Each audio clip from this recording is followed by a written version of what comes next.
Hello, good morning. I'm teacher Halikaru. I'm from Colombia, and today I'm in the middle of the nature. I am on my parents' farm, and this is the place where I grew up.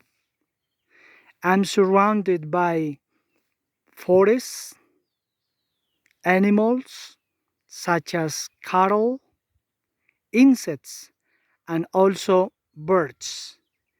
I hope you can hear how the birds are singing. God has given us everything through nature, and nature is home for flora, fauna, and humanity. It is all for today. Thank you for watching. Goodbye.